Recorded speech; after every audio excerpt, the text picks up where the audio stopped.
It's Christmas, so I couldn't leave you guys without a special second review. This is the Bombshells lab review for the TransArt BWM-10 Dino Claw Assassin, aka a masterpiece transmetal Dinobot, or Dinobot 2 from Beast Wars. I grew up with Beast Wars, as I said in the Rhinox video from a couple weeks ago, and I mentioned in that video that one of the characters that really mattered to me when I was a kid was Dinobot. Now I know I already put the unboxing video for this guy up, but I gotta say that honestly, looking at him here, he's so much more than I was expecting. Like I don't have any other TransArt figures, so I wasn't really sure what to expect, but I'd heard some people say that they were essentially just larger, slightly higher quality KOs of old, like, 90s figures, and that might be that's possible, like maybe some of them are, but I'm pretty sure that this guy is an original toy. I'm pretty sure. In fairness, I never had the 90s figure, so I don't know. This little drone thing is kind of a pain in the butt to get to stand up in my experience. Maybe it's because I'm not using the little dongle thing he has. I don't know. I'm going to go over this guy in 7 categories, 1 extra because beast mode. We're going to go over the aesthetics of the beast mode, as you can see here. We're going to go over the articulation of the beast mode. We're going to get into the transformation, and then afterwards we'll talk some about the engineering and some of the interesting points there. After that, I'll get into the aesthetics of this guy, and finally I'll look at the articulation of his robot mode and the accessories that come with him. What few there are. So, getting right into it with this guy's aesthetics. He is a velociraptor of some kind. Some really terrible, horrible 90s Edgemeister, like... I don't even know, man. 90s cartoons are wild. I love them. Like, look at that design. I mean, he balances really well, actually. But, man, that's just so weird, I loved the... like, it looks like it's jumped off the screen. It's... Man. Like, that chrome is so nice. He comes with some gloves if you don't want to touch the chrome, and I know I shouldn't be. I know. Don't get mad at me in the comments. Or do, actually. I really could use some comments, honestly. But, honestly, he's insane looking. Like, it was a wild design in the 90s, or I assume it was. In fairness, I was born just after. But it was a wild design when I was a kid, that's for sure. And it is just as wild looking at it now. He's covered in die-cast. Essentially everything chrome here is die-cast as far as I can tell. But especially, like, he's got a huge chunk of it just here on his back. He's got just a ton of it going through him. No, he's really nice looking. Articulation for this mode. He's got a very clicky ratcheted 360 at the back legs there. He's got some forward and back at a couple different joints back there. This is soft plastic. I have an unbridled hatred for soft plastic, if I'm honest, but I realize its point here, and I think that it achieves that goal quite well, as much as I don't really like soft plastic. His tail's got 1, 2, 3, 4, 5, 6, 7 ball joints. I don't have any SH Monster Arts figures, but that feels to me like SH Monster Arts probably levels from the reviews I've seen. Like, that's wild that it can do so much. He's got arms that go up to here and down all the way to there. They can go in like that and out like that. This one can go out a little bit more, but because of the asymmetrical design, the other one can't. The asymmetrical design is something I know some people have issues with. I can't blame them. But, I don't know, I think it's kind of endearing. He's got a back claw here that's got a second hinge. And that's the same way with all of the other claws. Hinge there. And they're all individual. And then one at the big one. And it moves by itself as well. He's got a whole bunch of movement at the shoulder pad here if you want to move it. Or the hip pad, I guess? I don't know, man. Like, by nature of how wild the design is, some of this stuff is kind of hard to explain what it is, in a way, you know? He's got forward and actually at the elbow. He's got a finger here that opens and closes, as well as the other two, which move individually, just like on the other side. And he's got tips of those two fingers. The head spins. I want to say a full 360 if you finagle it, but I could be... Oh, no, yeah, full 360 if you get it right. Mouth opens and closes. Head can look up and down there.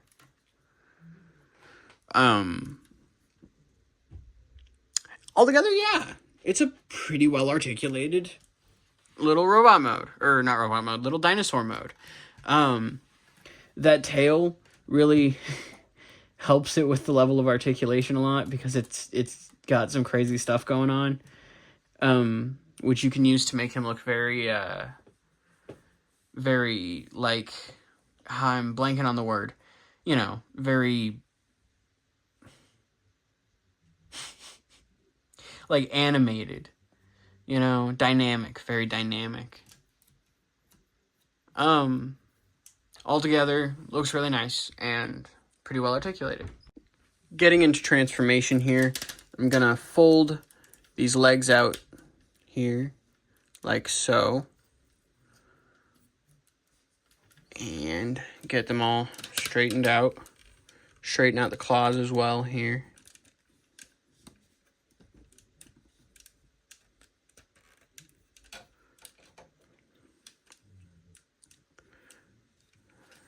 Got those done. Do the same thing on the front. Piece of articulation I missed there. You got these guns in the hands. Those of you who are familiar with the show probably have some kind of idea where this transformation is going at this point. So we're gonna pull these out here. Fold these up. Get all of this straightened out a little bit to start with. All right. Coming down to the bottom here, we've got a lot of stuff down here we got to untab. So we're going to get in here, going to untab this, fold it down here, put that there.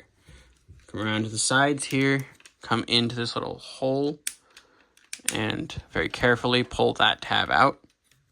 It's on a double hinge, and we're going to spin it around, and it will sit, and it'll tab in there on the side. Do the same on the other side. Just piece out, flipped around, down. There's that.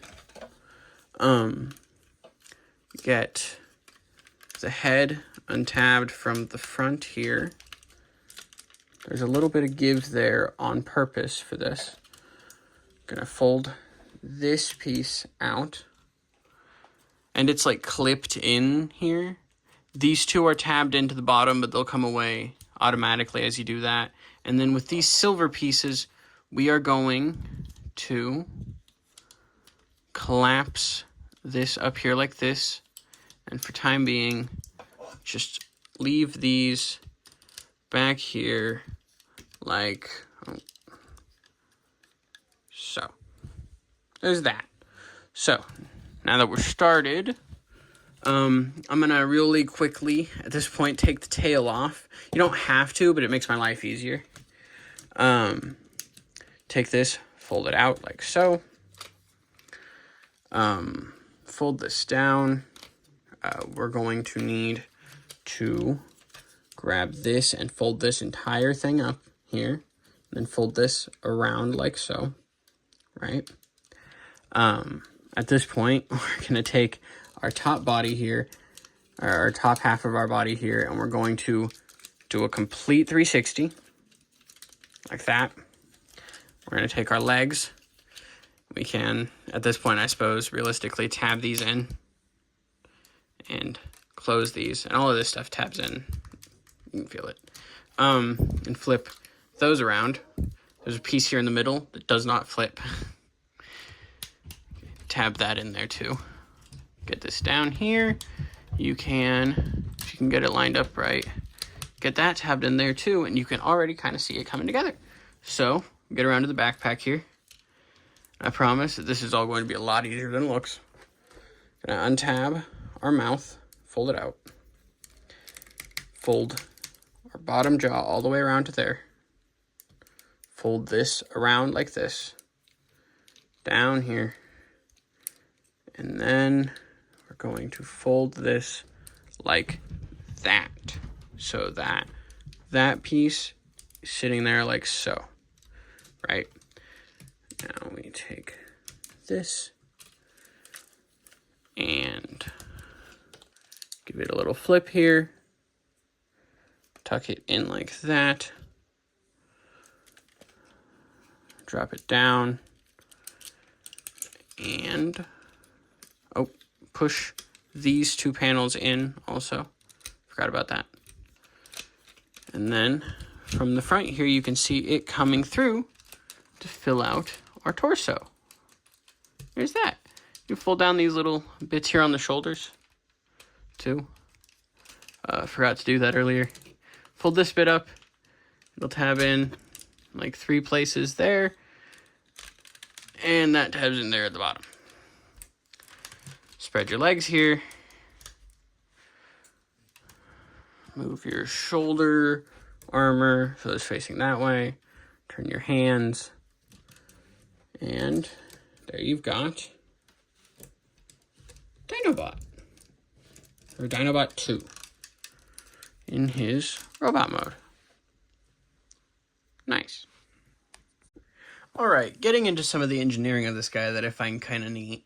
One thing that I really appreciate is that they have the ability to make this mouth and the chest real. That's not a faux part. That's the actual raptor mouth.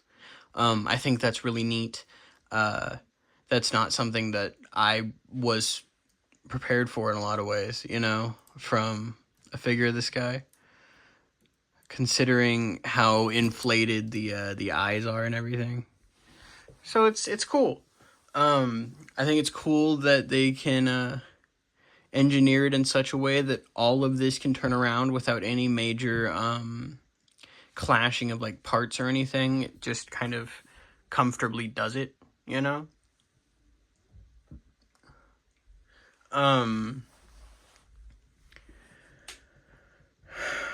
I think that it's cool that it's got as much articulation as it does in the other mode.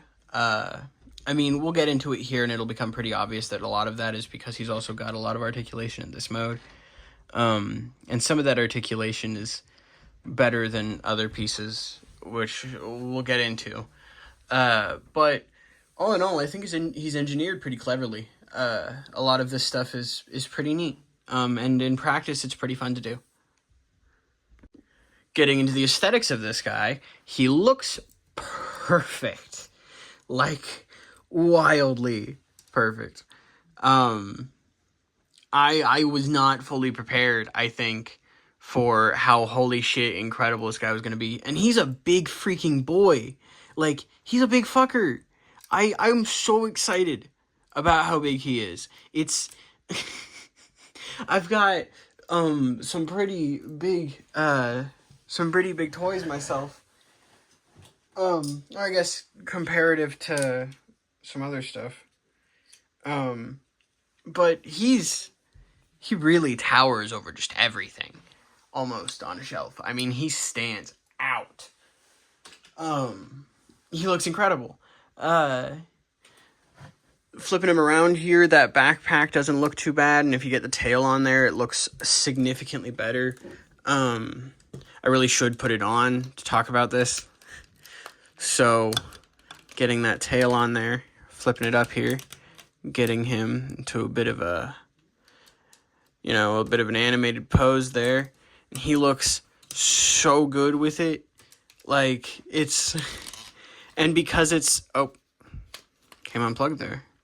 That's actually the only time, the first time that's ever happened to me. I've never had it come unplugged while I was messing with it. But, no, it's so expressive with its articulation that you can really get him doing a whole bunch with it. You can also use it to help him balance if you're having issues balancing him, which we'll get into why you might have some issues with that in just a second when we get into articulation. But all in all, I think considering it's a weird asymmetrical design and it's got so much strange stuff going on and everything, they really kind of hit the nail on the head with this one, with the design. Getting into articulation for this guy, and starting at the top, head does a full 360. It's very, very tight. Looks up very far. It's on both a ball joint at the head and a swivel at the base of the head. So it's got a lot of really expressive movement in here, It also gives you the ability to, bending his head back here, open his mouth. And he's got all of his show-accurate tiny, tiny teeth in there. I imagine if you were, if you had fingers small enough to get in there, those would probably be sharp. But as it stands, I do not. He's got shoulder pads that do a full 360. If you don't like them like that, you can spikes forward. You can have them like they're supposed to be for transformation, or like tilted in. I kind of like this. But I usually just have them like that. Arms are the same as the dinosaur legs. So does a full 360 there, does a full 360 at the bicep here. As you can see, 90-degree bend at the elbow. I think that's, 90. Full 360-degree spin at the wrist. The fingers open, and you get claws. Rawr. He's got this thing on his chest that opens, which is kind of like a little gimmick. He comes with some stickers that I don't have on me at the moment. But that's like his spark, and you can put stickers on to emulate the spark. If you unbutton this, it's tabbed in there. He's got a little bit of a waist swivel. I think you need to untab that. Do you not need to untab that? You do not need to untab that. He's just got the waist swivel. That's nice. Legs go forward all the way. And you've got lots of maneuverability here. Like, you can get him into some really crazy poses with how posable the legs are. You've got a 360 here, and up here you've got a spin. Yeah, lots of posability in the legs, you've got two spins up there, actually. You've got one at the top, I think, that goes a little bit, and then you've got a full 360 here. And then you've got the one down here. Toes are the same as the dinosaur mode hands. However, he doesn't have an ankle pivot of any kind. And he's got individually articulated toes, and they're big, so they give him a lot of space to stand on. He can be pretty sturdy, pretty easy. But, like, why? Why would you sell a figure for this price with this much die cast in it that's this big and everything and not give it an ankle pivot? Feels just kind of like an odd decision more than anything. He's got, of course, all of the articulation in the tail like he did in dinosaur mode. It's all painted really nicely. Again, it really looks gorgeous. You can get that all the way over to, like, there. Yeah. Um, Overall, he's articulated a lot, but that lack of an ankle pivot really, I feel like, really does kind of hinder him in some ways. Not significantly. When we get into accessories and I show off the pose that I always do at the beginning of accessories, I'll you'll kind of see that he isn't entirely held back by that. But at the same time, it is kind of unfortunate that it's not there. But all in all, his articulation's pretty good. Getting into his accessories here a little bit, and you can see here, like I said, with this pose, he's not as held back as you might think. He's got this nice eye laser up here that just plugs into his eye or into the little drone's eye. This is the little drone guy, who can also transform into like an egg mode. But I'm having struggles with the drone guy right now for some reason. All around, his accessories are minimal for the most part. He's got the sticker sheet for his spark, the eye laser, and the drone guy, but they work. They're all his screen accurate accessories, and he looks really good with them. His tail, I suppose you could technically count as an accessory because it comes separated in the box. But, like, I really feel like it completes the look, you know? All in all, though, really nice figure. Final thoughts on him are overall very positive. I think that he's really sturdy. I think he looks really nice. I think that he feels great. The plastic quality is all really nice. The paint quality is all really nice. I think that other than that lack of an ankle pivot, he's honestly kind of the perfect masterpiece Dinobot 2 figure in essentially every way. You know, like,